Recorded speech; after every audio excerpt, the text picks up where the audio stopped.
Sud Radio, c'est votre avenir. Trina Magdine, Alexandre Delevanne. Bonjour à tous, bienvenue dans C'est votre avenir. Merci d'être avec nous sur Sud Radio.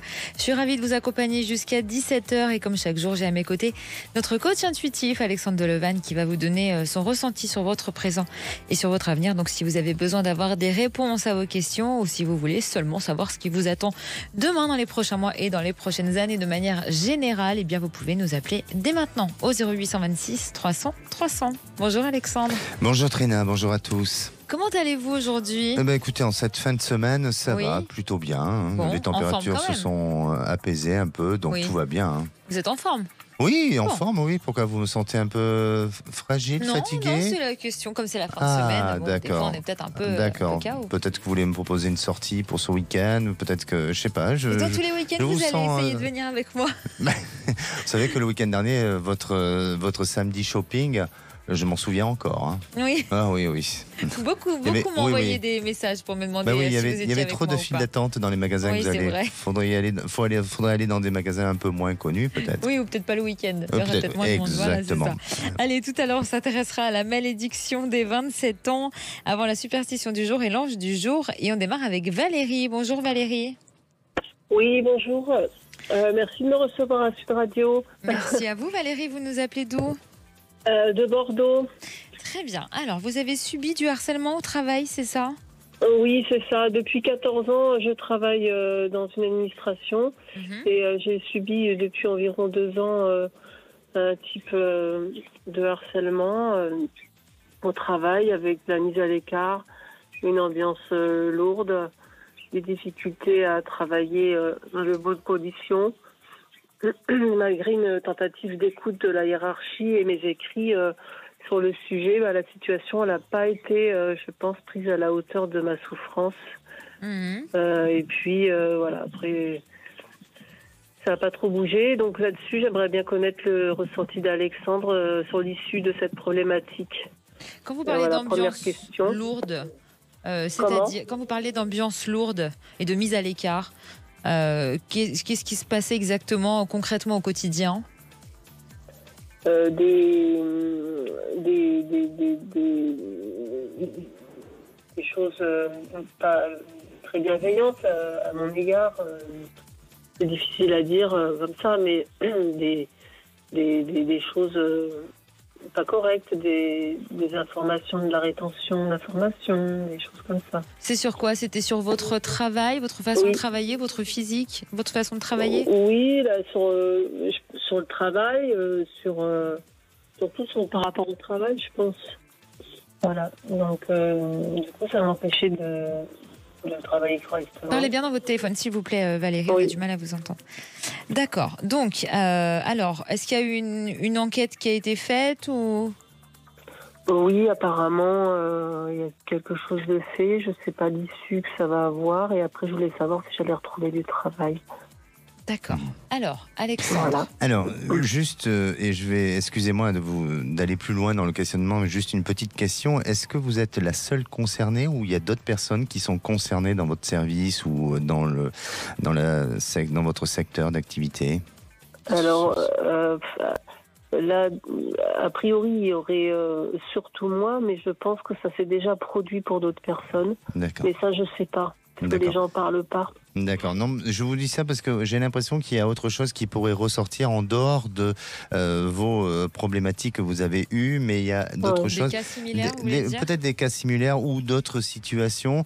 Alors, je ne veux pas dire pour autant que vous allez vous en servir pour faire valoir des choses, mais malgré tout, est-ce que parfois, avec la justice, il y a des dossiers qui se rajoutent ou on fait un rapprochement avec ce qu'il y a eu en termes d'historique bon, il y a quelque chose dans ce sens-là. Alors, pour moi, j'ai l'impression que oui, vous allez avoir, à la suite de cette enquête, il va y avoir une solution à apporter, une négociation, et je ne vous sens pas rester dans l'avenir, dans la société dans laquelle vous êtes aujourd'hui, et vous êtes amené plutôt à partir. Donc, même si vous êtes fragilisé, même si aujourd'hui ça vous est difficile de pouvoir regagner confiance et de peut-être de réenvisager une reconversion ou peut-être un classement autrement et différemment et dans un autre secteur d'entreprise, mais d'activité, pardon, mais vous allez quand même pouvoir le faire et vous allez être accompagné.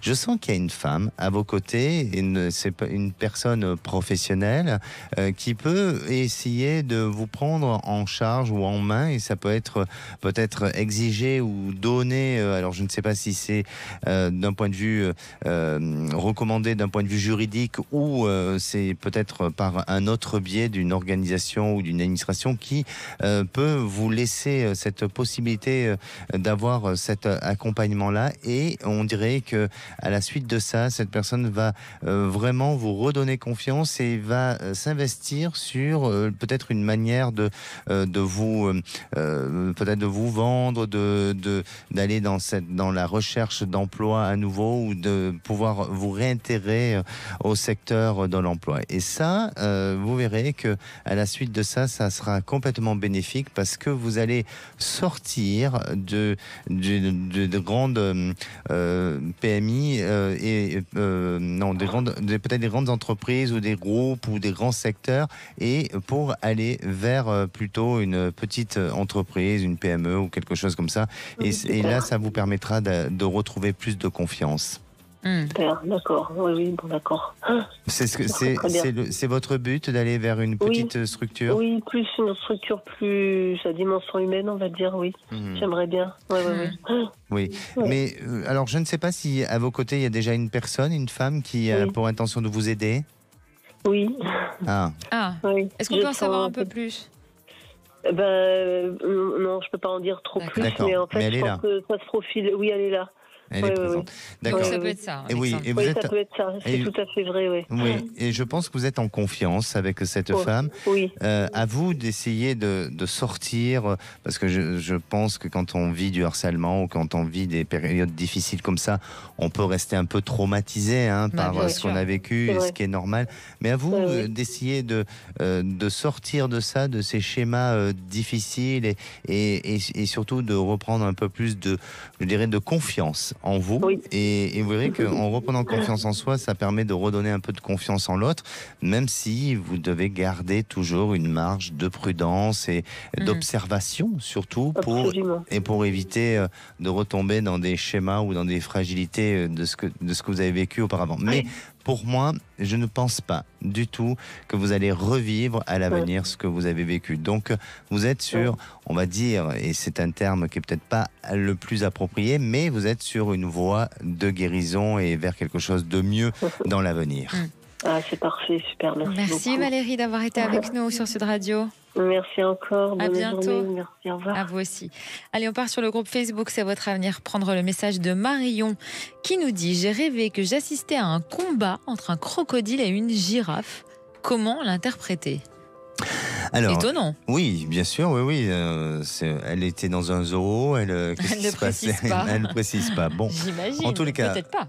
Sympa comme rêve, et c'est, on va dire, un rêve assez exotique, parce que pour le coup. Oui, voilà. Ici, on pourrait en France rêver de pigeons, d'un combat entre un pigeon et. C'est tout de suite différent. Voilà. Vous savez que la semaine dernière, j'ai parlé de la superstition de la belette. Vous voyez, donc vous n'avez pas rêvé de belette depuis? Non, jamais. Non. Bon, allez, je vais quand même répondre à cette interrogation de Marion. Alors, vous savez que faire le rêve d'une girafe est déjà... Alors, je vais dissocier les deux choses. Il y a d'abord sur la girafe, c'est une tentative de trouver un moyen de sortir d'une situation délicate. Par exemple, ça peut annoncer il y a des rumeurs autour de nous, qu'il faut prendre garde à ce que on peut dire de vous, Marion. Et puis, on a besoin aussi de stabiliser la vie. Alors, vous savez que la girafe a un grand cou, donc peut-être de sortir ses antennes et d'avoir un regard plus observateur sur ce qui se passe autour prendre de la hauteur. Oui, en effet. Le crocodile, lui, c'est votre subconscient qui parle. Oui, ça veut dire peut-être que Marion se sent très certainement étouffée, étouffée par sa moitié si elle est en couple. D'accord. Et peut-être que la vérité de la virilité, je parle, de cette moitié peut être trop oppressante pour elle et elle doit veiller à ce qu'il la respecte. Et c'est peut-être important. Et si elle n'est pas en couple, il est fort probable qu'elle soit pas trop inattentive à ce qui se passe dans son existence et notamment dans sa vie de couple. Donc, pour moi, ce qui est important, si on associe la girafe au crocodile, et c'est un combat, c'est de se dire, en dehors de la situation familiale de couple, de surveiller avec son environnement dans lequel, et puis peut-être de certaines médisances qu'il pourrait y avoir. Très bien. Allez, on va s'intéresser dans un instant à la malédiction des 27 ans. Vous en avez forcément entendu parler chez vous. Et bien sûr, n'hésitez pas à nous rejoindre pour poser vos questions, Alexandre. 0826 300 300. Sud Radio, c'est votre avenir, le sujet du jour. Trina, alors apparemment il existerait la malédiction des 27 ans. Et c'est vrai. Oui, ça concerne le fameux Club 27, un certain nombre de personnalités disparues à l'âge de 27 ans. Certains jeunes artistes encore vivants vont jusqu'à penser qu'ils mourront eux aussi à 27 ans, comme si c'était une véritable malédiction. Eh bien oui, moi je sais qu'à mes 27 ans il s'est passé quelque chose. C'est vrai ? Oui. Quoi ? Je vous ai rencontré. Et c'est pourtant pas une malédiction. Moi, j'ai eu très peur. Eh ben non. Alors, quels artistes font partie de ce club des 27 ? Alors, il y en a beaucoup. Donc, j'ai pris les plus connus. Jimi Hendrix, qui est mort d'une asphyxie liée au barbiturique. Jim Morrison, retrouvé mort dans sa baignoire dans des circonstances troubles. Kurt Cobain, qui s'est suicidé au sommet de sa gloire en laissant une lettre étrange. Brian Jones, le guitariste des Rolling Stones, dont le corps a été retrouvé dans sa piscine. Ou encore Amy Winehouse, retrouvée inanimée dans sa maison de Londres. Tous avaient 27 ans et tous étaient au sommet de leur gloire. Eh oui, et je crois que vous en avez oublié. Mais j'en ai oublié plusieurs, je vous ai dit les plus connus. Il y en a beaucoup. Oui, mais il y en a d'autres qui sont extrêmement connus. Je ne sais pas, mais bon, quelles sont les théories ? J'aime bien, d'accord. Alors, quelles sont les théories de tout ça ? Alors, pour certains spécialistes, les 27 ans représenteraient un tournant dans la vie d'un musicien. À 27 ans, soit l'artiste est au sommet de sa gloire, soit il n'a toujours pas percé et ne sera jamais connu. On parle de malédiction, d'astrologie ou même de conjoncture lunaire. Mais la légende qu'on raconte le plus, c'est que ces artistes auraient passé un pacte avec le diable. Pendant quelques années, ils bénéficient d'un succès et d'un talent incroyable, mais en échange, ils meurent jeunes à l'âge de 27 ans. Il y a eu plusieurs études sur le sujet. Après la mort d'Amy Winehouse, des statisticiens des universités de Fribourg en Allemagne et du Queensland en Australie ont analysé 1046 musiciens ayant été classés premiers du hit-parade britannique entre 1959 et 2007. Et voilà leur conclusion. Notre analyse ne montre pas de pic de décès à 27 ans chez les musiciens, malgré le fait que l'on ait utilisé un modèle de courbe flexible qui aurait permis de montrer le moindre risque. L'étude indique donc que le club des 27 a été créé par une combinaison de malchance et de tri sélectif. D'accord. Et il y a une autre étude réalisée sur plus de 11 000 artistes décédés entre les années 50 et 2010. Les résultats montrent que les artistes morts à 27 ans ne représentent que 1,3% de la population étudiée. Et pourtant, le mystère plane, surtout qu'on sait que Jim Morrison disait souvent « L'avenir est incertain, mais la fin est toujours proche », que Kurt Cobain avait écrit dans sa lettre de suicide « Il vaut mieux brûler d'un coup que disparaître lentement », et qu'après sa mort, sa mère avait déclaré, je cite « Je lui avais dit de ne pas rejoindre ce stupide club ». Bien. Tout ça, ça fait quand même... oui. Ça fait réfléchir. Oui. On se pose des questions. Et qu'est-ce qui s'est passé, vous, à l'âge de vos 27 ans ? Là, c'est tellement loin, Alexandre. Je croyais que ça aurait été... Je pense que vous auriez été sur un autre esprit d'humour ou autre. Vous m'auriez dit, mais j'ai pas encore 27 ans. Ah, oui, j'aurais dû. Non, mais vous n'avez pas un événement marquant Peut-être. Il faut que j'y réfléchisse. Oui, réfléchissez vite. Oui, vous le savez peut-être, alors ? Non, je ne sais pas du tout. Enfin, ce que je sais, c'est... rencontré ? Voilà, mais je sais, non, ce que je sais, c'est ce qui va se passer dans 27 secondes. Oui. Ah bah non, même pas. Bonjour Laetitia. Bonjour Laetitia. Oui, bonjour. Bienvenue. Oui, bonjour. Merci, bonjour Alexandre. Bonjour. Vous nous appelez d'où ? Je vous appelle de Nyons. D'accord. Alors, vous êtes inquiète pour votre fille ? C'est ça ? Oui, c'est ça. Ma fille qui a donc 20 ans, qui finit donc ses études et qui se cherche un peu professionnellement. Du coup, voilà, j'aimerais savoir, elle avait une idée bien précise jusqu'à présent, on va dire. Et puis, elle est un peu amoureuse, donc j'aurais aimé savoir un peu qu'est-ce que vous voyez, Alexandre, pour elle prochainement. D'accord. Alors, quelle est l'idée précise qu'elle avait jusqu'à maintenant ? Alors, en fait, elle aimerait rentrer, elle aurait aimé, rentrer dans l'armée. Ah, d'accord. Et elle fait quoi comme étude ? Rien à voir, elle a fait commerce international. Là, elle a fini un bachelor, voilà. Très bien. Et alors, dans l'armée, qu'est-ce qui la motive? Parce que c'est particulier, surtout pour une femme. Oui, c'est particulier, mais bon, après, c'était surtout bouger beaucoup. Elle aime beaucoup voyager, beaucoup bouger, l'action. Elle se voit pas vraiment derrière un bureau, donc. Et puis voilà, avoir les langues pour elle, c'est important. Donc, je sais qu'elle est déjà réserviste, donc c'est vrai que c'est quelque chose qui lui tient à cœur depuis quand même l'âge de 15 ans. Donc. D'accord. Et elle a quel âge? Elle avait. D'accord. Et donc son histoire, alors son histoire sentimentale naissante, comment ça se passe? Ah bien, très très bien. Non, très très bien, ça se passe très très bien. Après, voilà, je me disais, est-ce que justement elle évolue vers peut-être autre chose, plus de stabilité ou autre chose qui fait que en étant amoureuse, elle préfère peut-être moins bouger ou voilà. Alexandre. En fait, voilà. Oui, effectivement. Alors, bon, votre fille, elle a besoin de challenge. Et vraiment, le fait d'aller vers cette voie de l'armée, pour elle, et c'est peut-être pas la motivation de tous, hein, il y en a, chacun a une motivation particulière, mais en ce qui concerne votre fille, eh bien, c'est justement d'aller face à des défis ou de se donner du challenge, et elle le retrouve par rapport à ce secteur d'activité, à ce métier tel que l'armée. Votre fille a 3 métiers où je la sens aller vers peut-être 3 univers différents tout le long de sa vie. Donc aujourd'hui, elle est tout juste en train de commencer sa vie active, hein, et elle est très jeune. Elle est même un peu précoce, on dirait. Alors je ne sais pas si au niveau des études, elle a anticipé certaines choses, ou il y a eu chez elle, elle n'est pas HPI. Non. Non. D'accord. Mais il y a quelque chose d'assez précoce chez votre fille qui semble ressortir. Pour moi, depuis l'âge de ses 19 ans, vous avez dit qu'elle avait 20 ans, hein, c'est ça? Depuis l'âge de ses 19 ans, elle est déjà dans une phase de réflexion, de volonté, de changement, aussi d'une certaine forme de maturité, et comme si elle devenait un peu mutante face à une situation et face à sa réflexion. Et puis, ça va durer 11 ans.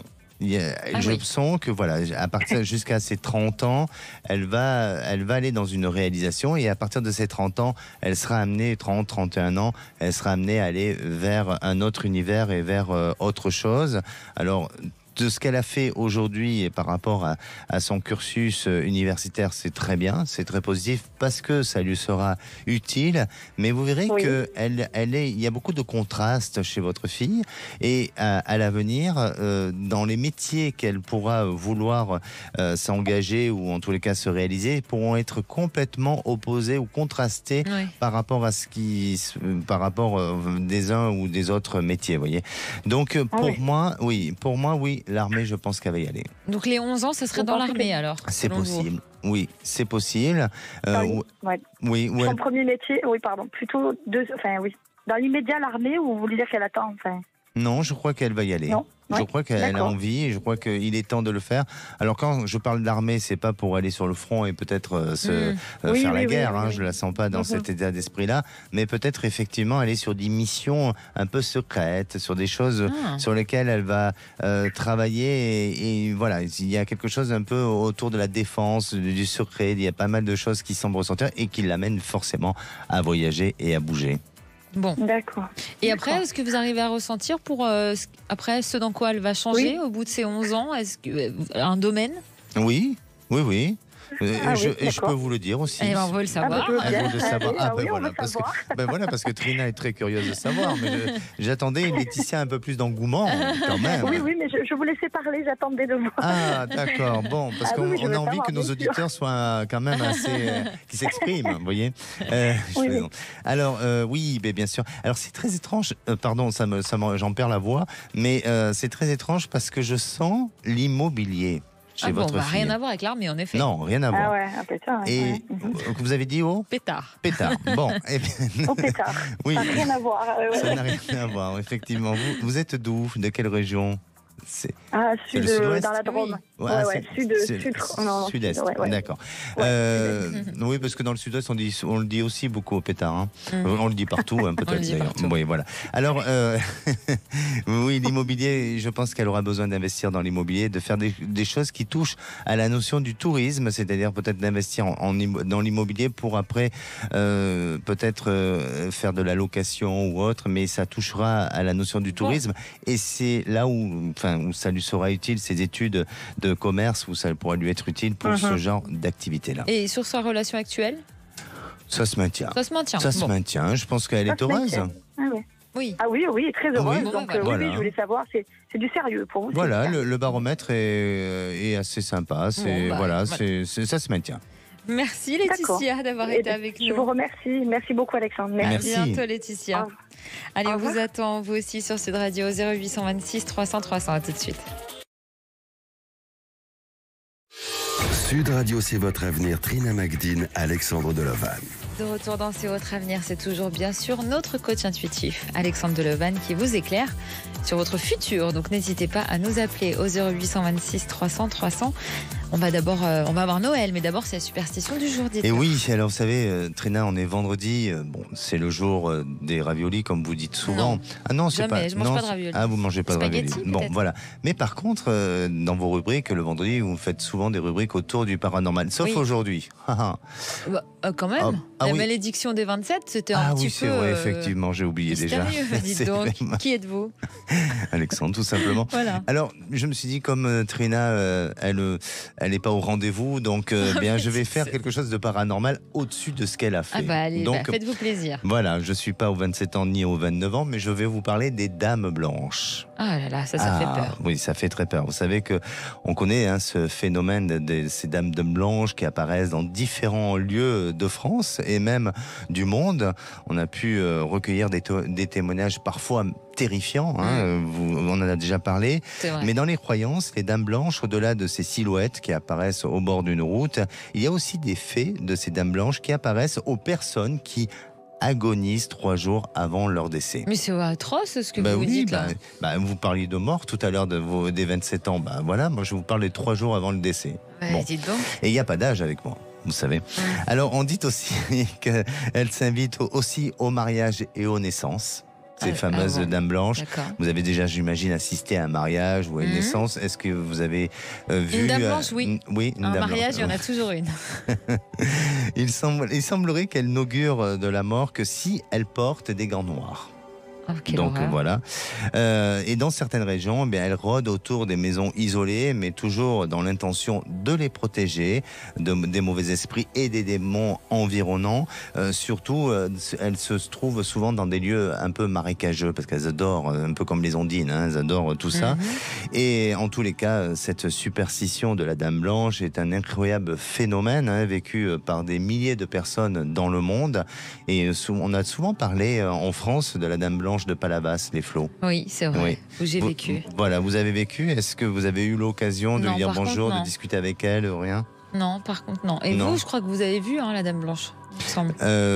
Oui, je l'ai vue. J'ai pris un thé avec elle. Non, mais sérieusement, je crois que vous j'ai vu. Mais par contre, j'ai pas eu de phénomène qui s'est passé ou comme il y a eu, on peut à un moment donné avoir un sentiment de phénomènes paranormaux, tout ça. Non, j'ai pas eu ça. Juste la perception, la vision de cette Dame Blanche, voilà. En tout cas, vous êtes presque la Dame Blanche aujourd'hui. Vous êtes habillée en blanc. Ah oui, c'est bien. Oui, très bien. De couleur blanc. Oui, et puis demain, vous serez peut-être en blanc aussi. Je sais pas, demain je vais aller. Vous faites votre shopping, mais justement, et vous m'avez dit auparavant que vous cherchez une tenue blanche. En plus, c'est vrai, voilà. Incroyable. Mais c'est vrai. Mais bien sûr, c'est pour ça que je me suis inspiré de vous pour ce sujet-là. D'accord. J'en suis flattée. On retrouve Noël. Bonjour Noël. Bonjour Trina, bonjour Alexandre. Bonjour. Bienvenue Noël. Bon, merci. Je vous appelle parce qu'on a un déménagement prévu pour début août. C'est le propriétaire qui nous donne un congé. Voilà, donc on aurait une maison en vue qui serait disponible que début septembre. Mais entre-temps, je pense que mon compagnon n'est pas du tout fidèle. J'avais des petits doutes, puis j'ai surpris des smileys, tout un tas de petits trucs. Donc, j'ai un petit peu fouillé. Entre nous, ça s'est passé relativement bien, si ce n'est que, bon, il est à la retraite depuis 4 ans. Et depuis un an et demi, il a hyper changé. Enfin, il a changé. Et là, depuis novembre, il y a eu des matchs, tout ça. Moi, j'ai laissé le grand écran et puis moi, je m'occupais ailleurs. Et quand je rentrais dans le séjour, il cachait son portable. J'ai dit, qu'est-ce que tu textes? Il me dit, c'est rien, je regarde, puis 2 ou 3 fois. Puis j'ai trouvé ça bizarre. Et puis, de fil en aiguille, j'ai eu des doutes. Et au mois de mars, il est parti avec une connaissance que je n'apprécie pas du tout parce qu'elle a une mauvaise réputation. Voilà, donc j'ai pas du tout apprécié, je lui ai dit. Parti, mais parti dans quel sens? Il est parti une journée au bas de la case, voilà, donc j'ai pas apprécié, voilà, ça a mis un petit peu le feu, donc là, et puis je me suis aperçue qu'il devait aller s'entraîner à jouer, puis bon, je passais des fois, il y était pas, je lui ai dit, mais t'étais où? Mais il dit, ça te regarde pas, je bricole, voilà. Donc, de fil en aiguille, ça m'a mis beaucoup de doutes. Oui. Et notamment, j'ai appris aussi qu'il allait avec une autre personne bricoler chez elle. Elle a alors c'est une de collection. Elle a une super grosse réputation. Donc voilà, tout ça m'a mis des doutes. Entre nous, bon, c'était à peu près correct. Après, sur le plan sexuel, bon, il avait un petit peu des problèmes. Donc je lui ai dit, tu sais, t'as de la tension, t'as du diabète, il faudrait que tu consultes tout ça. Ah non. J'ai dit, tu sais, il existe des petits trucs. Non. Et puis moi, j'ai cherché, j'ai regardé, puis j'ai trouvé, j'ai vu qu'il prenait des comprimés. Donc j'ai voulu savoir et il m'a dit non, mais il me dit je sais. J'ai dit ah bon, tiens, ça se prend juste un petit peu, non, parce que des fois j'écoute les émissions de Brigitte Lahaye. Donc j'ai dit voilà, nana, mais non, il me dit non, il m'a dit de faire comme ça, le médecin. Voilà, donc de fil en aiguille, j'ai de gros doutes sur lui. Puis il y a le déménagement qui arrive. Alors j'ai dit est-ce que tu as demandé au propriétaire 1 mois de délai puisque on est dans une maison insalubre, il peut pas la relouer. Ah, il me dit non, j'ai pas encore le temps, voilà. Alors je me demande si vraiment ça va être un déménagement ou une séparation. Et mon fils est au milieu, là, je sais pas trop, voilà. Bon. Voilà. C'est assez clair, en tout cas, tout ça. Alexandre, la suite, selon vous?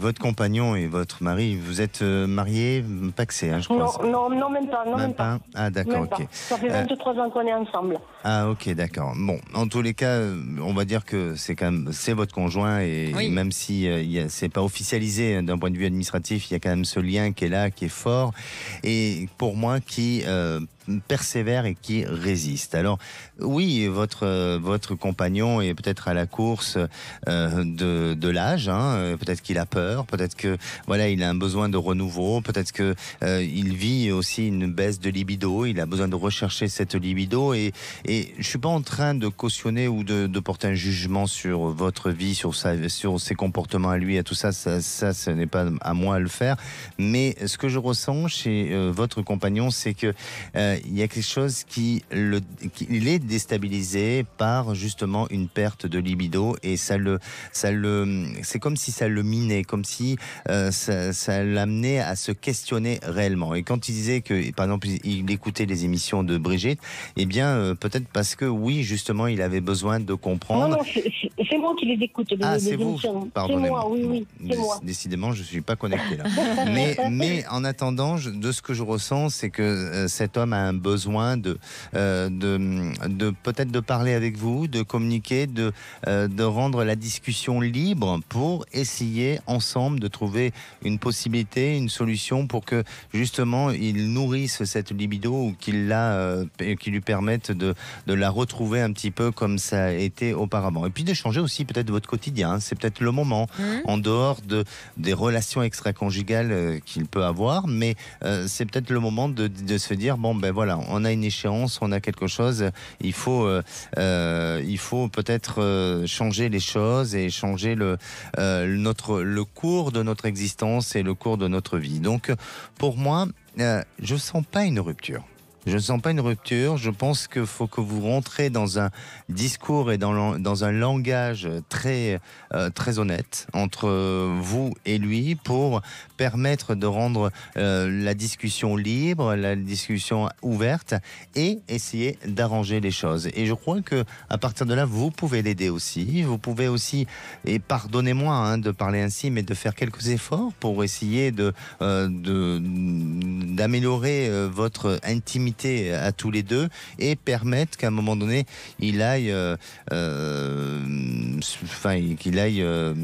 courir, comment dire, qu'il ait des relations, oui, pour éviter qu'il ait des relations extra-conjugales, voilà.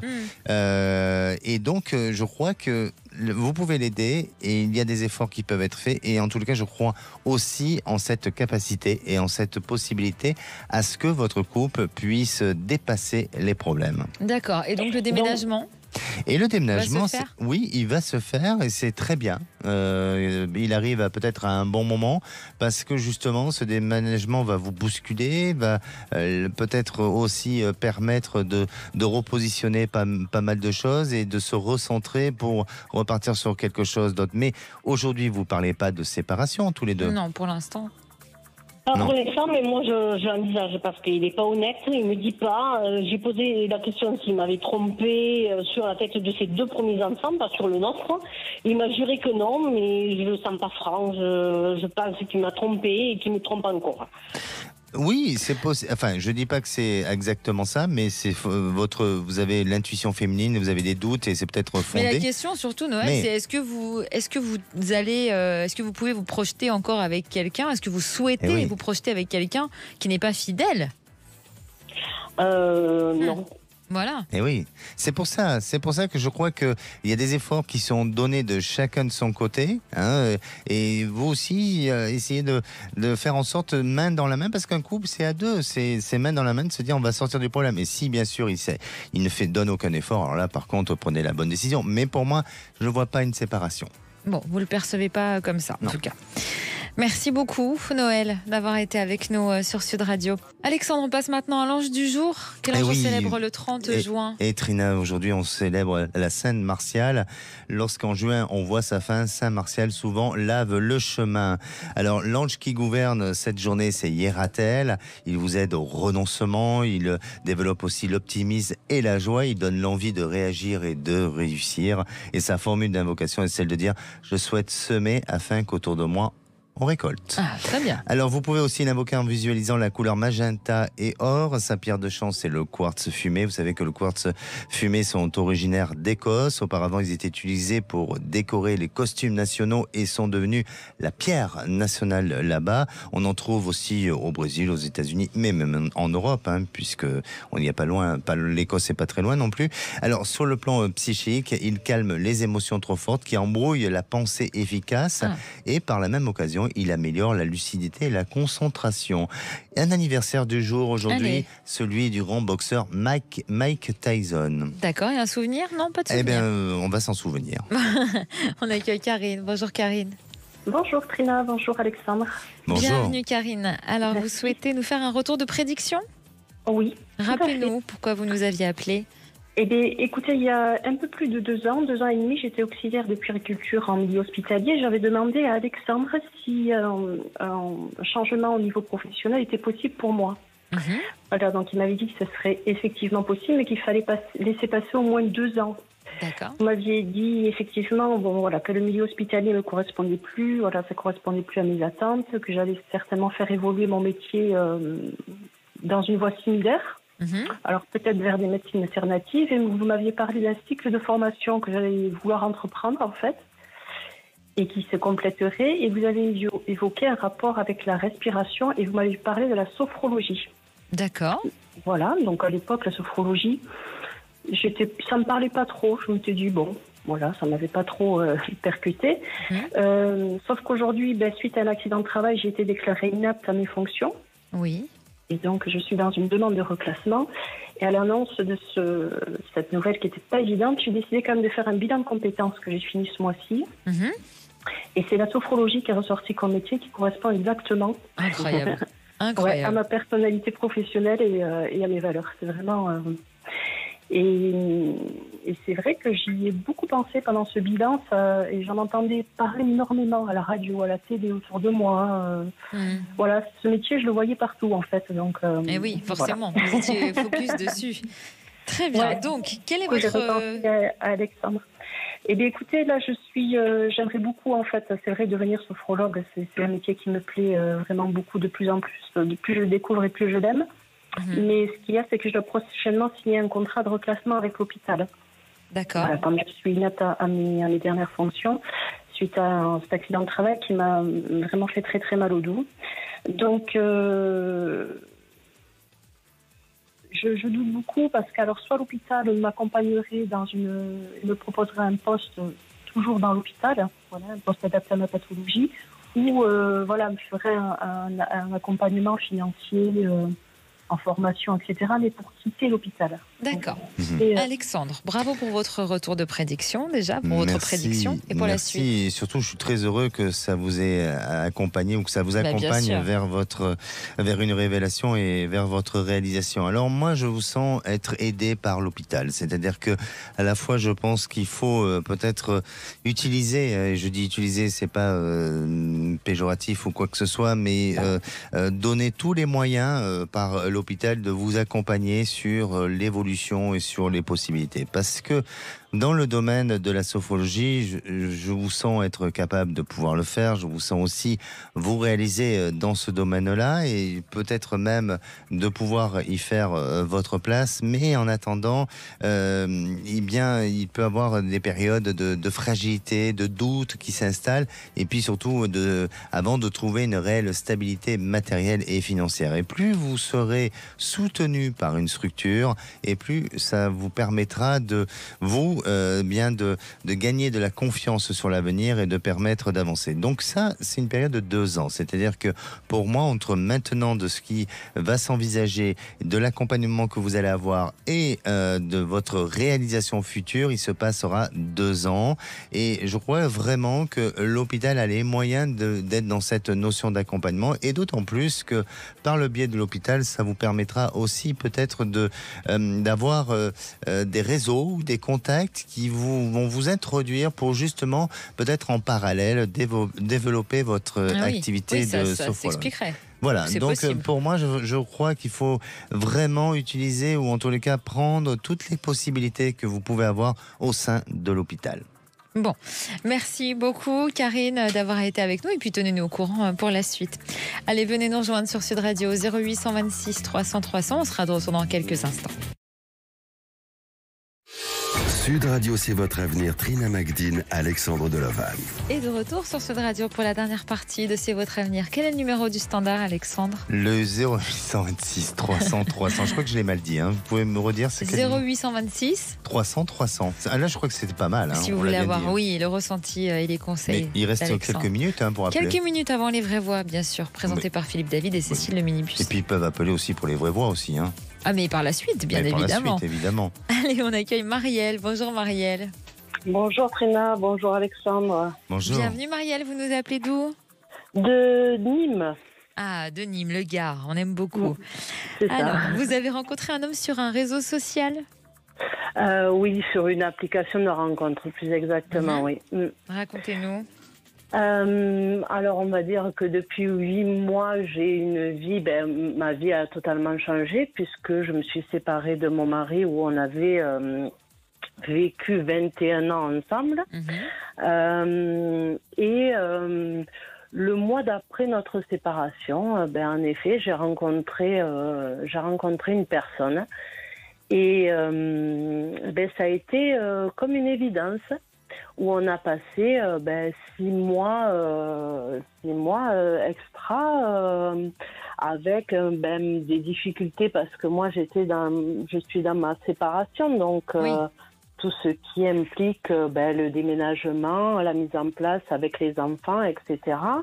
Donc j'ai été peut-être un peu effrayée par cette rencontre-là qui était pourtant, comme je vous dis, avec cette évidence-là.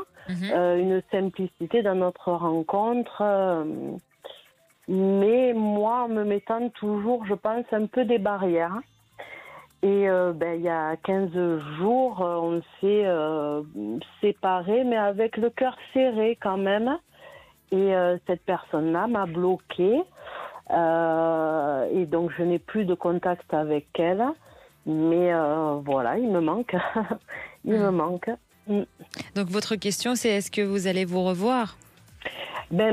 J'aurais aimé le recontacter, mais avec une hésitation. C'est-à-dire que je connais ses sentiments et je voulais pas le faire souffrir. Donc, ma question, c'était est-ce que réellement notre histoire avait un sens ?